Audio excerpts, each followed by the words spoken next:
Mahugot yan na ang monitoring han Regional Development Council nga 94.5 billion projects para niya Eastern Visayas.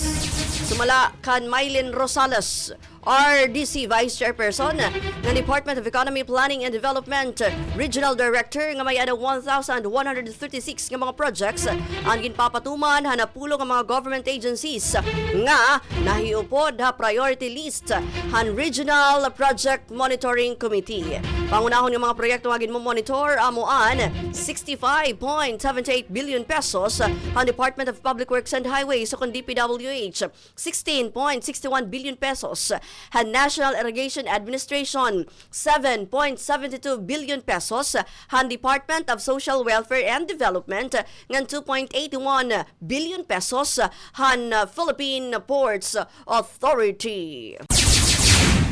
Ginaaghat naman ang Taclobanons nga magparehistro na sa kuban duha ka adlaw nga nasasalin paran barangayan sangkuniang kabataan elections. Sumala COMELEC Tacloban waray extension and voter registration nga mahuhuman na August 10 yan nga Domingo. Tika nga alas 8 han aga nga da alas 5 han kulop ha Tacloban City Convention Center. Otro naman ginidig unanan komisyon nga di rin ginkakarawat ang transfer and local registration records how voters registration. Nakapaslak na yan na aprasuhan sa nga barangay kapitan nga naaresto iton CIDG Western Samar Provincial Field Unit barangay Sarao, Motyong, Samar. Naaresto ni alias Antonio pinaagi iton warrant of arrest para iton murder and frustrated murder nga ginpagawas iton Regional Trial Court Branch 29 8 Judicial Region Catbalogan City, Samar dida November 16 or 17, 2016. Mababaruan nga didahan May 15, 2015 alas 3 iton kaagahon na barangay Concepcion para na Samar.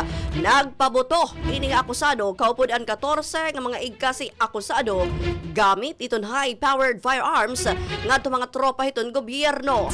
Nagresulta ang pag-atake pagkamatay ang duha nga mga private first class nga haros mamatay na ang duha pa nga mga sundalo. Nakurian naman ang mga otoridad nga maaresto ini nga mga akusado tungod ito niya pagbarubalhin ang mga mabukid nga lugar sa barangay Sarao, Motyong, Samar sa PROBINSIYA katuig.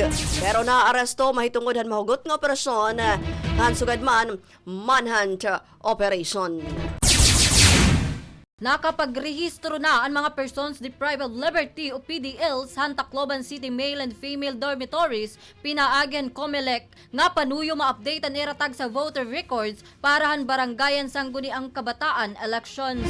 Sumalakan City Election Officer Attorney Ramon Dadulio Jr. may dagihapon katungod ang mga inmates nga bumutos kundi indidahan last midterm polls maabot at sobra 200 nga PDLs ang nagpartisipar ha electoral process. Samtang labot la ang mga PDLs ginabrehan gihapon ang special registration para ang mga vulnerable sectors sugaran senior citizens PWDs ngadto sa Tacloban City Convention Center. Ang bahaging ito ay inihatid sa inyo na Guard C Calcium Ascorbate, katawang healthy at safe sa Guard C.